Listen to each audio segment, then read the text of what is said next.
Extraction stations. Hello, hello. Today I will be bringing you the Dmitri Donskoi. I finally got past the Chapayab. It took me a while. I actually quite enjoyed the ship though, but I kind of dislike the lack of carry capability on the ship because, well, it's a stealth fire. It's kind of hard to carry games on pure stealth fires. But anyways, I moved on to the Dmitri Donskoi. Now, this is I actually made a preview commentary of the ship where I basically called it the Fleet Escort, and having played it now even more since the preview, I think my original commentary or my original first impressions basically was pretty much spot on. This ship is really a fantastic fleet escort. It's basically probably one of the best fleet escort cruisers in the game right now. Really, its only downside is the lack of concealment on it, but it has this very potent combination of being able to have both radar and defensive AA, and the thing is the AA on the ship is exceptionally strong. When I mean exceptionally strong, I mean it even stronger than the Baltimore. Okay, this is a bit annoying. I told the CVs to stick together and I will cover them, but it looks like the Kutuzov is covering. I'm just making sure before I leave. Basically, usually it's good to offer to cover your carriers, because if you saw the matchmaking, we're basically 2 carriers versus 2 carriers, and we have less ships because we have a few higher tier. So, but yeah, this guy basically started covering without saying anything. So rather than both of us sit and babysit our carriers, I tried to move out and see if I can help our battleships with the defensive AA instead. That's something you should do if you're, especially in double CV games, like try to spread out the effectiveness. Now I'm out of position while they go for. This is a bit of a shame, basically. This Kutuzov, if he would have said something right at the start, I might have been able to move out and perhaps help these guys out a bit. I would at least been able to help this air battle out quite a lot by basically shooting down all the planes. But such things happens. I guess people don't often think about it, or think about like other people having, well, cruiser responsibilities, I guess. Not to mention, not a lot of people really understand cruiser responsibilities in this game, so it can get a bit iffy. Like, a lot of people have issues with their roles, like battleships don't understand their need to tank damage and push, and cruisers don't understand their need to support, and DDs don't understand their need to scout and contest points and such. It's these very basic functionalities are often skipped by the basic player because they don't really understand them. So I guess I cannot be too harsh on the Kutuzov, because first of all, he's a Kutuzov who actually understands to cover the Essex. That's smart enough. I'm pinging our Saipan desperately. For some reason, I told the CVs to stick together, but this Saipan is splitting off from the Essex and Kutuzov. The fantastic AA is splitting off for no reason. And I've already told him Saipan, he's already dead. Like, he's a complete dumbass. Literally, he had one job, this Saipan, literally one job, and that's to stick close to the Essex and Kutuzov, and he would have amazing anti-air cover. The Kutuzov defensive AA is great, the Essex AA is great, combined with Saipan and all the fighters cover and everything. Absolutely golden. But instead of following those two, he ran off on his own. I guess he paid no attention to the map at all. He ran off on his own somewhere into the corner. Anyway, in other news, I switched to AP here because a cruiser is giving a broadside. It's 14.5 kilometers, but you see the shot dispersion and the general accuracy on the Dmitri Donskoi is very good, and it's a very strong, well, it's a strong ship against both cruisers and battleships. Landed another Citadel and 9 hits on him, so that Mogami is obviously quite wrecked. Well, the Saipan is like, he's probably been set on fire and is burning to death. If there is any idea what they're doing, then this guy's dead. That Saipan started pinging the map in a panic, pinging the enemy fighters. Like, if you see all that spam in chat, it's basically him pinging the fighters like, where's my help, when he had help all the time, but he just ignored it because he wasn't paying attention. Okay, maybe I'm a bit rude, but I'm not a big fan of these premium CVs who don't really understand the very basics of playing a CV, that basically join these high tier games and then just instantly die because they fuck up. It's kind of like well, the reason they're giving defensive AA to CVs is because they want to prevent CVs being sniped. And the problem was never CVs being sniped per se. The problem is really, really bad players being punished for doing really, really dumb shit. Like this Saipan, he deserved to die because he ran off alone like an idiot. But with the upcoming CV defensive AA patch, basically dumbasses like this will be able to survive simply because they now have a consumable that will keep them alive. Which is why I disagree heavily with the consumable, because the whole concept of team play goes out the window when these CVs can just basically solo survive while being dumbasses. I don't like it. I feel like they're giving too many crutches to bad players instead of encouraging good play, aka teamwork, team play. But whatever, Saipan is dead, we're in a bit of a disadvantage there, but luckily our Fletchers are picking up the slack and killing some of their DDs. Now I'm still playing this quite safe. First of all, they have a numerical advantage. Second of all, I want to stay around my battleships because, well, as I said before, the AA on the ship is great. It actually pumps out more DPS than the Baltimore does. So it can shoot down both T9 and T10 planes with quite some ease, especially since the buffs to AA patches. So with the combination of the consumable, it's a very, very potent anti-air fortress. Of course, also if I happen to get randomly detected, I can use radar and scout out any DDs that have gotten too close. So I'm a very good escort for these battleships. That's why I'm not moving out. Now I'm tempted to shoot, but I don't think the off chance of maybe getting a fire is worth exposing myself here, or well, getting myself detected. I'm basically waiting for a cruiser to push in. This Pensacola looks like it's about to push in. It's keeping a fairly straight course. I'm switching to AP. You might notice that I'm undetected here still, and I've switched to AP. Now, this is the kind of terrifying part about the Dmitri Donskoi is I shot, but I'm still undetected. That Pensacola has no warning. No warning whatsoever that 17 kilometers away, a huge AP volley is going straight for his broadside. It had no warning. Boom. And that, I think, is very, very scary. At least for any unfortunate cruisers that you end up against. Of course, this could have been avoided if the DDs were scouting a bit more, if the CV had planes around scouting me. But ultimately, that's still a goddamn scary thing that you are actually able to stealth delete cruisers from range if your aim is true, and of course they give broadsides. I mean, there's a lot of variables that have to come into action, but the fact that you are even capable of doing that is, in my opinion, quite scary, and definitively a huge notch in the belt for this ship. Like, as I said, part of this whole support cruiser thing that it's got going on. It's basically, it has a lot of these strengths. Of course, it has a weakness, which is the huge size of it, and the concealment really isn't the best, but it has so many strengths. I feel like it easily makes up for it. And overall, just like I said in my preview, I now say in my actual commentary, this is a very fun ship, and when you really get to play the support role, it's if you enjoy playing the support role as a cruiser, I think you will enjoy the ship quite a bit.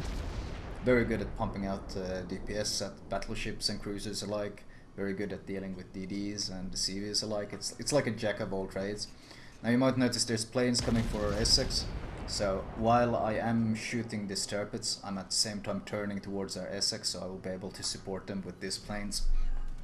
These are obviously Essex planes coming in for him, and while having a Kutuzov around is good, and we'll probably be able to save him if the Essex is a complete idiot.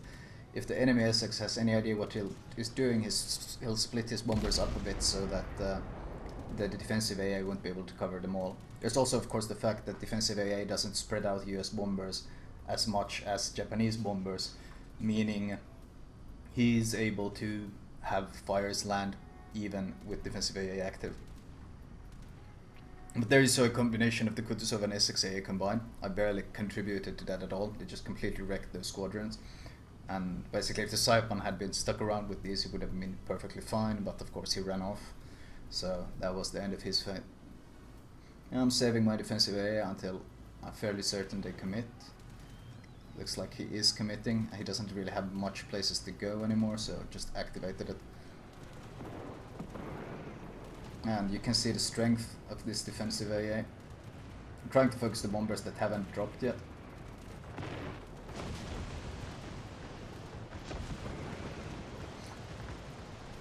quite a lot of planes got shot down, and well, the thing is when you got the cruiser around protecting the CV, the bombers can't just basically wait out and then drop their bombs later. They have to drop them right away because they get killed so fast, especially in the AAF, the Dmitri Donskoi. Like that was 9 planes shot down, and I think it was 9 at least, and it wasn't long they actually stuck around. So very, very potent AA, and makes you once again, for this purpose of fleet escorting, very, very strong. Also, for those that got quite tired of the shores and the Chapayev turret traverse, or well, not turret traverse, but turn radius. If you didn't know, the shores and the Chapayev both have amazingly garbage turret traverse. They have like 800, I think the shores is 900 and the Chapayev is 890 meter turn radius. That's pretty much the same as the Yamato. This Dmitri Donskoi, even though it is a larger ship, it actually has a much tighter turn radius of 760 meters, which is very, very nice. So it handles a lot better. Even if it's bigger, it feels like a much sleeker cruiser. Like it just feels like a more modern cruiser compared to the other two. Of course, the fact that you now have 180mm guns instead of 152 also helps, since your HE does significantly more damage because it suffers less from the armor reduction, so you actually feel like you're doing some damage. Of course, there are volleys like that kind of disprove my point, but I mean, if you hit the structure, you do nice damage. Most of all, of course, is the fire chance, which is very, very good, combined with your range and your arcs. Once again, very potent at dealing with battleships. The Mag is dead, 2 fires. He can't repair, so I'm just gonna ignore him and start working on the Nagata instead. This is still quite a close game. Well, okay, that kind of slipped. We're about to get a nice point lead now.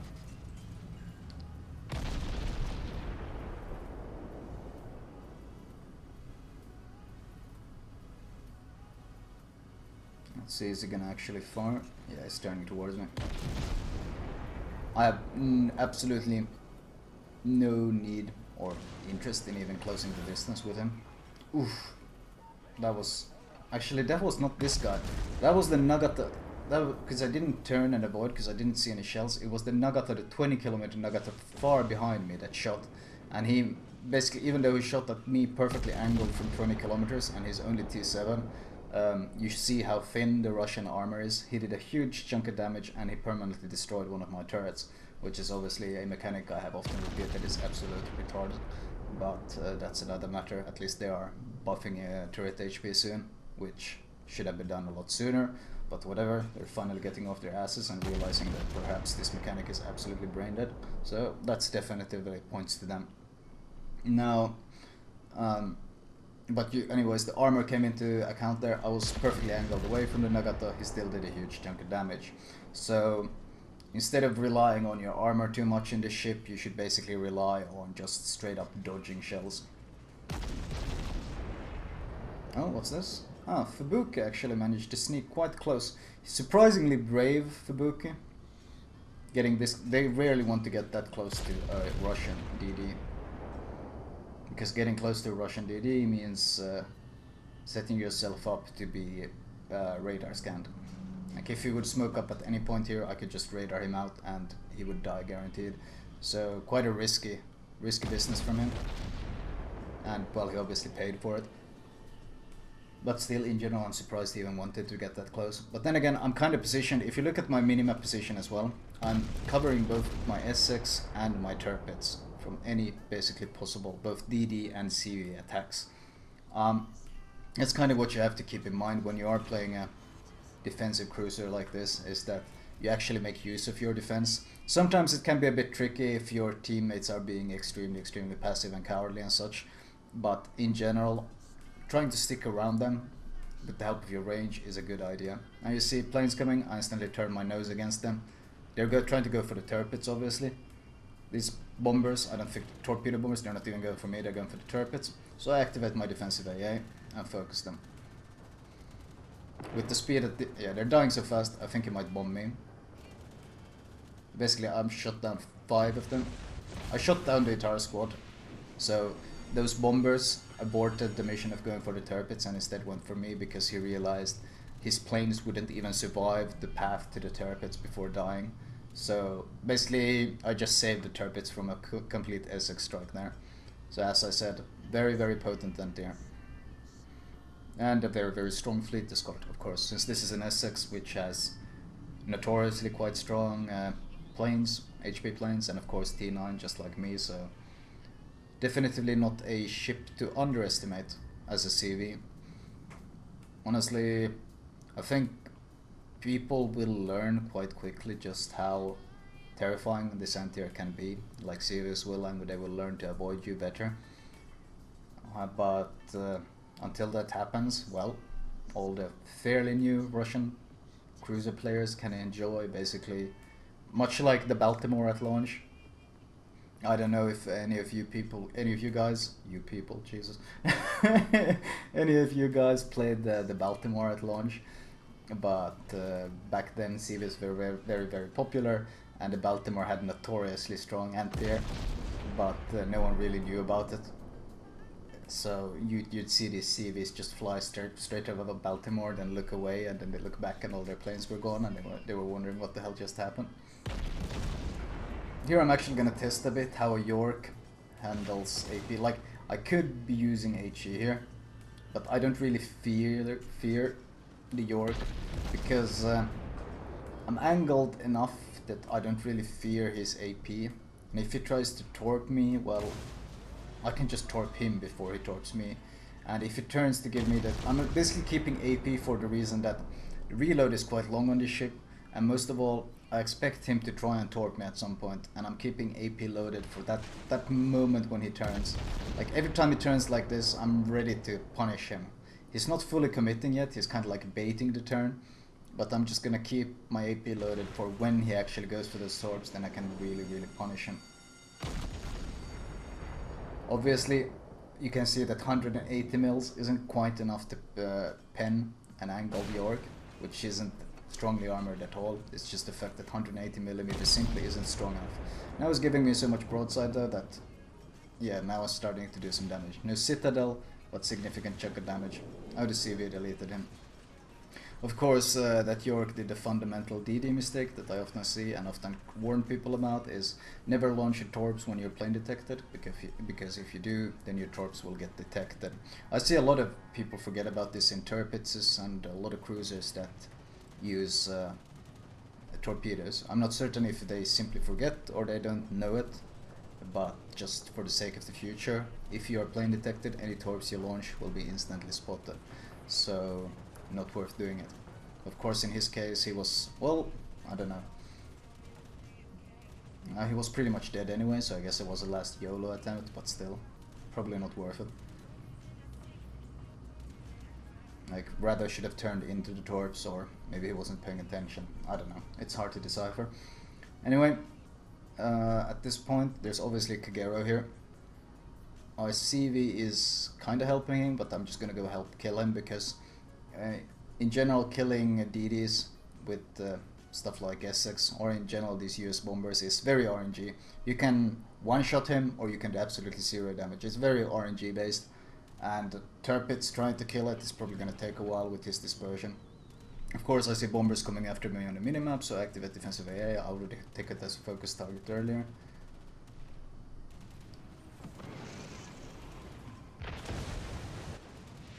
Shot down pretty much the entire squad, and meanwhile I activated radar to spot this Kagero. I shot down the entire squad, by the way, if you noticed there. 6 planes killed.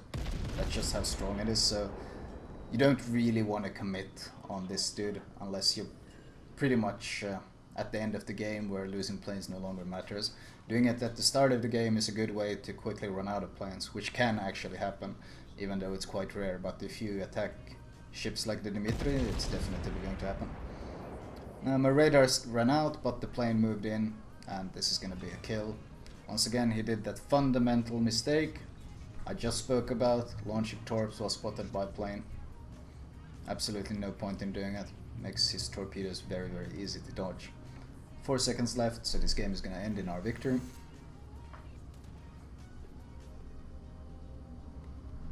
bit of a weird matchmaking. We had slightly stronger ships, but they had 2 more ships. But you can see the damage actually ended up being 150,000. Not anything special, but not shabby either, considering I spent most of my time protecting my fleet. Basically, I protected them from CVs, protected them from DDs. I basically played it, as I spoke of in the preview, as a fleet escort, and still managed to have a significant impact on the field. Anyway, as usual, after this I will be moving on to the upgrades, modules, and captain perks. As usual, I will start with the modules. In this case, I'm probably gonna recommend getting the range first, once again, because the initial hull upgrade, actually it does give you a bit of survivability and a bit of maneuverability, but ultimately the range is so much more important for you, because the default concealment on the Dmitri is actually quite bad. I only got it to 12.3 with the combination of camo, captain, and upgrade, so I think the default is 16. So definitely go for the range first, it will serve you the best, and then you can start working through the hulls. I skipped this one simply because I didn't have to XP unlock it, so I went straight for the best hull, which gives you the amazing anti-air. Consumable wise, premium repair of course. You don't need to use these consumables premium, or well, 22.5k. I just used 22.5k because I got so much credits that I don't really care about not making that much of a profit. But consumable wise, defensive AA and radar, basically this is your AA is so strong that it's a shame to not make use of it. Even if the hydro on the ship would be quite strong, I still prefer making use of the AA, because you saw just how potent it is. It's stronger than a Baltimore, and definitely for a reason. Very, very potent anti-air. So defensive AA to deal with CVs, radar to deal with DDs, and finally of course heal. This one I once again recommend premium, simply because you get an additional charge, which is quite a big thing. You get an additional heal, which can be very, very useful. Upgrade wise, main battery mod 1 to, well, I lost the turret as you saw, but still to reduce the chance. We'll see once the next patch hit that gives turret HP. I think this one will still be the go-to module, simply because it gives you so much stuff. It reduces the repair time, it reduces detonation chance, and finally of course it saves your turret. So overall this is just such a goddamn good upgrade that I have a hard time ever replacing it. Accuracy, this one there could be some debate. If, for example, if you're in a group with a CV, so you know you're going to be facing basically, or if you're in the division with a CV and you know you'll be facing CV every time, using AA guns mod 2 might be a very, very viable option as well. This will boost the range on your longest range to 6 kilometers, which is indeed very, very useful. So if you know you're going to be divisioning with the CV, go with the AA guns, otherwise go with accuracy. I prefer this one since, well, more damage, more XP, more money, all that shit. Third upgrade, I went very much like I do on my Hindenburg. I went for the faster reload instead of the range. The range upgrade I use on the Zhao and the Des Moines, because they need the range, because their default ranges are something like 15.8 and such, so they really, really need the range. This one on the other hand has a default range of 17.8 with the upgrade, so, or with the module, so I don't really need this range upgrade, so I'd rather go for more damage. At the cost of turret traverse of course, but the turret traverse is quite good, actually 24.5, so it's a nice trade, or 24.5 with this module. Without it it would obviously be better, but I find additional DPS to be worth it. Third, I go for damage control, not because it's particularly good, because I rarely lose. Propulsions you only really lose if you get citadeled really, really hard, and well, if that happens, or if you get a torpedo right to the engine room. Anyway, if that happens, you have bigger problems regardless. Steering gear, you only really lose it if you take a torpedo or some huge HE hit right here to the bow. Stern even, sorry. So overall, I prefer damage control for the more consistent damage reduction.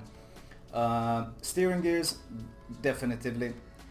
Your rudder shift, actually your turning circle isn't that bad at all. It's 760, which is a very respectable turning radius. I think it's better than the Des Moines. I think the Des Moines has like 770, yeah, 770, so you actually handle better than a Des Moines in this ship. you're faster, you turn better. Yeah, this one straight up just handles better than the Des Moines. So definitively worth the buff it with the steering gears mod. And finally, of course, stealth, because well, you saw what I did to that Pensacola, and in general, in high tiers, concealment is the absolute go-to module on all cruisers, because you need to be able to disengage, and you need to be able to sneak up on people, and there's just so much stuff you need the stealth for that it's a very straightforward conclusion. Captain perks wise, first one is of course concealment, situation awareness. You need to know if you're spotted, and not only that, but it helps you pinpoint enemy DDs and such.